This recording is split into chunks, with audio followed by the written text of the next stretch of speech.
პირველ რიგში კავკასიური როგორ ჩემთვის იყო, გარემო რო შეეცვალა.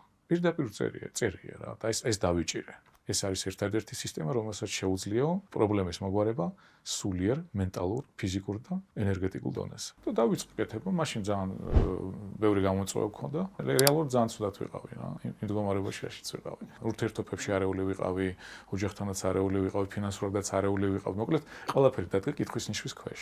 თორსა ეს დავიწყე ძალიან სწრაფად აი მყისიერად დაიწყო ცვლილებები. შესაძლებლობები გამჩნდა ძალიან ბევრი. რასაც ფიქრობდი მომენტალურად მოდიოდა უკვე. თქვათ ეხლა რაზეც ვლაპარაკობთ, ეს არის უთქვითი პრაქტიკა, რომლის დროსაც ხდება ყურადღების მიპყრობა თქვენის რაღაც უბნებზე, ხო?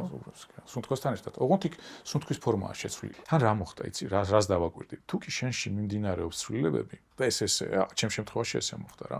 ჩემში მიმდინარე ცვლილებები ვერ ესადაგებოდა გარე ცვლილებებს, ანუ ჩემში უფრო ინტენსიურად. მაშინ ხვდები ისეთ გარემოში, სადაც შენი შინაგანი ტემპი და ის გარემო ერთმანეთს თანხვედრაშია. ან უნდა შევცვალო გარემო, ან თუ მე ვიცვლები, ყველაზე სწორია ის, რომ მე შევიცვალო და გარემო ვერ მეწევა, მაშინ მე ხვდები შესაბამის გარემოში. და მე წავედი მე ქვეყნიდან რა. და ამან დიდი გამოცდილება და დიდი, ასე ვთქვათ, ცოდნა მომიტანა. რო არ წასულიყავი, მე ვფიქრობ, რომ ამ აღმოჩენებამდე ვერ მე. აი, რო წახვედი, მე რა ხდებოდა იქ? იქ რა ხდებოდა? წარმატება.